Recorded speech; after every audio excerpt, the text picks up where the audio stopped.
Assalamualaikum warahmatullahi wabarakatuh.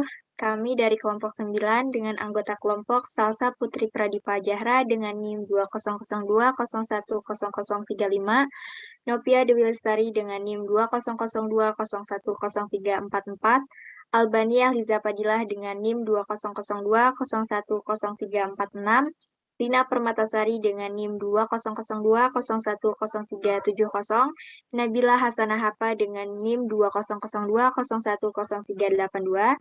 Di sini kami akan menjelaskan mengenai analisis cross-section dari industri otomotif dan komponennya. Yang pertama, kami akan menjelaskan mengenai gambaran umum dari masing-masing perusahaan.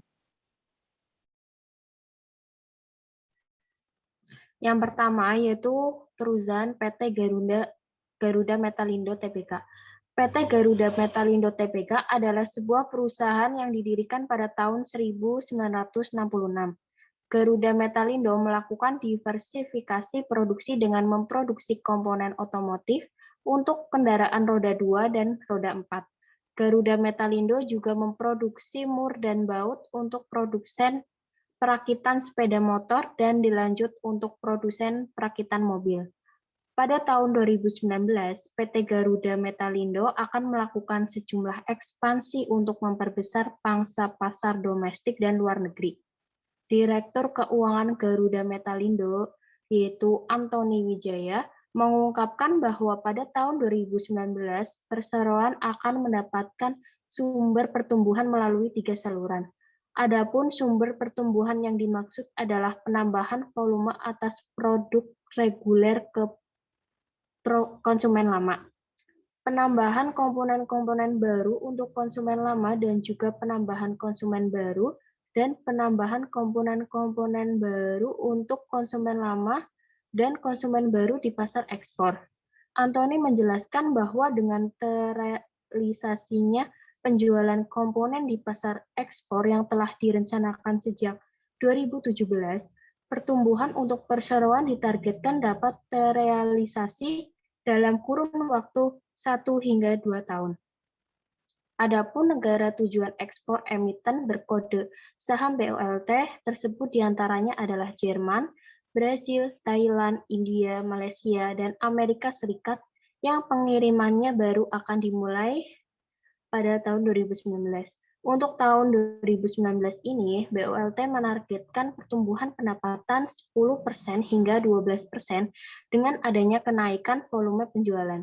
Sementara itu, untuk target penjualan, net profit 15% sampai 20% dengan melihat faktor adanya kenaikan harga jual dan juga stabilisasi harga material dan kurs dolar Amerika Serikat.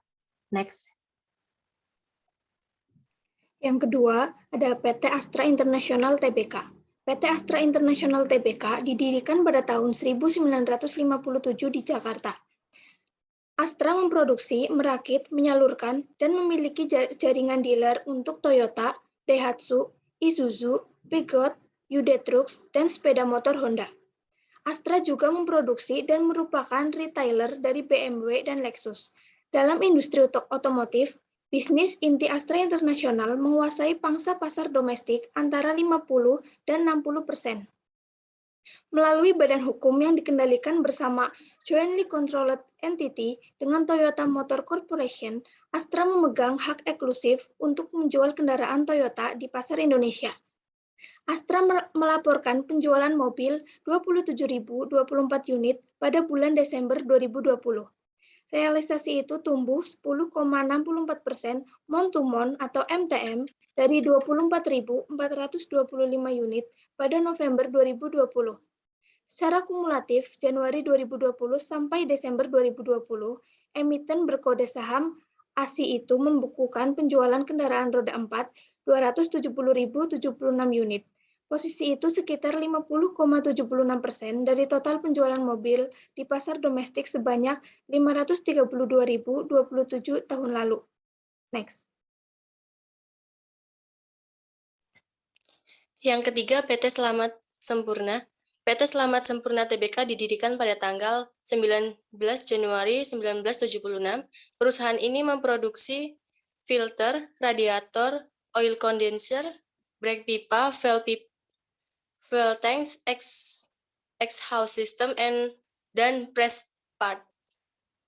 Penjualan ekspor di tahun 2020 sempat melesu akibat dari pandemi COVID-19 yang menimpa sebagian besar negara tujuan ekspor Selamat Sempurna, di mana penjualan ekspor Selamat Sempurna pada periode Januari sampai September 2020 menurun hingga 12,20% dibandingkan perolehan pada periode sebelumnya dari 1,3 triliun menjadi 1,61 triliun dengan negara tujuan ekspor utama adalah Amerika Serikat, Australia, Jepang, Thailand, dan negara tetangga Malaysia. Next. Oke, untuk perusahaan selanjutnya yaitu PT Indospring Tbk. PT Indospring Tbk ini didirikan pada tanggal 5 Mei tahun 1978. PT Indospring Tbk ini merupakan perusahaan industri yang memproduksi pegas untuk kendaraan, baik berupa pegas daun atau lap spring maupun pegas keong atau coil spring yang diproduksi dengan proses dingin maupun panas. Demi mengejar pertumbuhan kinerja, produsen komponen otomotif nasional PT Indospring Tbk siap melebarkan sayap bisnis. Perusahaan berkode saham INDS ini sedang membidik pangsa pasar baru, terutama di kawasan Timur Tengah, Afrika, dan Australia. Saat ini, perseroan memiliki 4 pabrik pegas dengan kapasitas per tahun untuk masing-masing produk adalah sebesar 120 ton pegas daun, 4.800.000 buah pegas keong panas, dan 84 juta pegas keong dingin, 24 juta buah pelpes spring, dan 4.800.000 buah wire ring. Perusahaan pegas PT Indospring atau INDS memproyeksikan penjualan tahun 2021 mencapai 2,1 triliun atau meningkat 31% dibanding pencapaian di tahun 2020. Sekitar 70% hasil produksi komponen Indospring diekspor ke pasar luar, sedangkan 30% sisanya dilemparkan ke pasar domestik.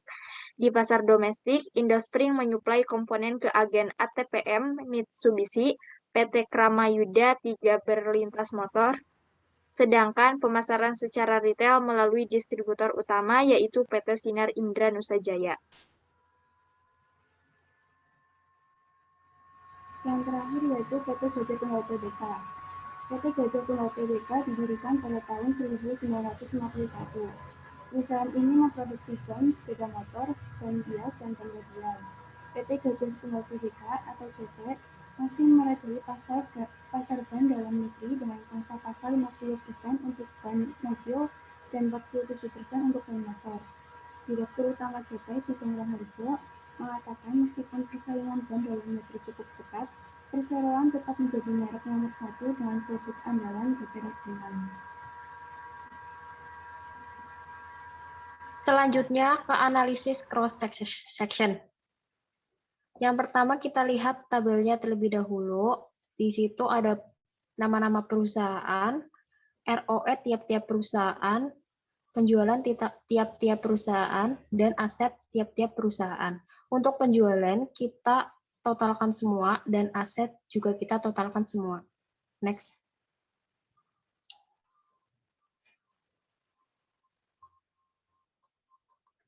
Yang pertama yaitu menghitung rata-rata aritmatika ROE. Untuk menghitung rata-rata aritmatika ROE, rumusnya yaitu total ROE dibagi jumlah perusahaan. Maka hasil rata-rata aritmatikanya yaitu 2%. Yang kedua yaitu median. Untuk menghitung median, yaitu kita urutkan ROE perusahaan dari yang terkecil hingga yang terbesar. Maka hasil dari mediannya yaitu 2,05%. Lalu menghitung rata-rata ROE dengan penjualan sebagai pembobotnya. Yaitu yang pertama total penjualan tadi yang sudah kita jumlahkan di tabel tersebut, yaitu total penjualannya 177 sekian. Next. Yang kedua yaitu menghitung rata-rata tertimbang, yaitu dari penjualan tiap-tiap perusahaan dibagi dengan total penjualan dan dikali dengan ROE tiap perusahaan. maka hasil dari rata-rata tertimbangnya yaitu 9%. Yang kedua yaitu menghitung rata-rata tertimbang ROE dengan aset sebagai pembobotnya. Yang pertama yaitu ada total aset, kita jumlahkan semua total aset masing-masing perusahaan.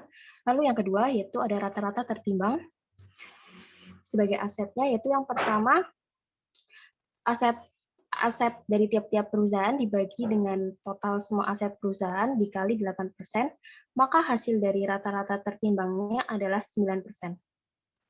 Lanjut. Ya, selanjutnya ada ringkasan hasil rekapitulasi rata-rata industri. Yang pertama, rata-rata aritmatika.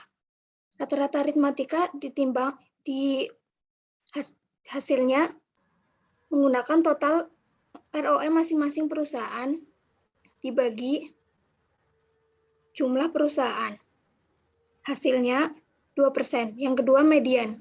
Dari semua ROE masing-masing perusahaan, mediannya atau titik tengahnya yaitu 2,5%.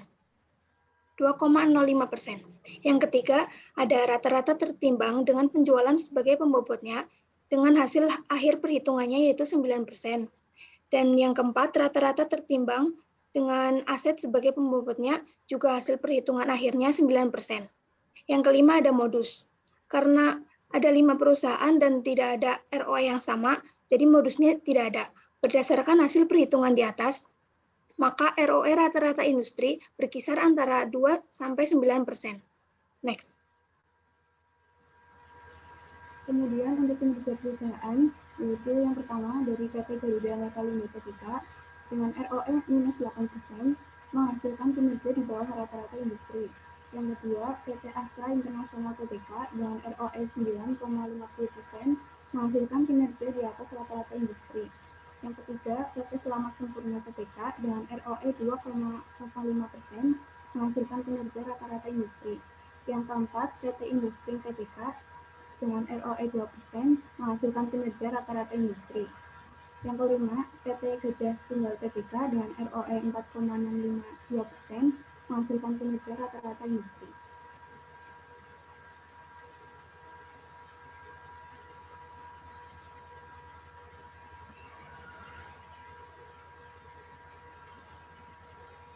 Dari analisis tersebut dapat kita simpulkan, semakin tinggi persaingan antara perusahaan, maka mengakibatkan semakin tinggi juga biaya-biaya yang harus dikeluarkan oleh perusahaan sehingga berpengaruh pada profitabilitas perusahaan. Sehingga perusahaan akan mengalami kerugian. Dalam dunia bisnis memerlukan perbandingan dari suatu perusahaan dengan industri yang sejenis untuk melihat prestasi perusahaan relatif terhadap industri yang sejenis untuk menentukan bonus bagi manajemen perusahaan. Dalam menghitung analisis cross-section dalam beberapa perusahaan pada industri yang sejenis, rasio keuangan yang digunakan adalah seperti jumlah penjualan, jumlah aset, dan ROE untuk mencari rata-rata aritmatika ROE, median ROE, rata-rata tertimbang ROE, dan modus dari ROE. Nama perusahaan industri otomotif dan komponennya yang digunakan untuk analisis cross-section di atas adalah PT Garuda Metalindo Tbk, PT Astra International Tbk, PT Selamat Sempurna Tbk, PT Industring Tbk, dan PT Gajah Tunggal Tbk. Berdasarkan hasil perhitungan di atas tadi, dapat kita ketahui bahwa ROE rata-rata industri berkisar antara 2-9% dan kinerja perusahaan yang di atas rata-rata industri adalah perusahaan PT Astra International Tbk. Mungkin itu saja yang dapat kami sampaikan. Mohon maaf apabila terdapat kesalahan dan kekurangan dalam penyampaiannya. Wassalamualaikum warahmatullahi wabarakatuh.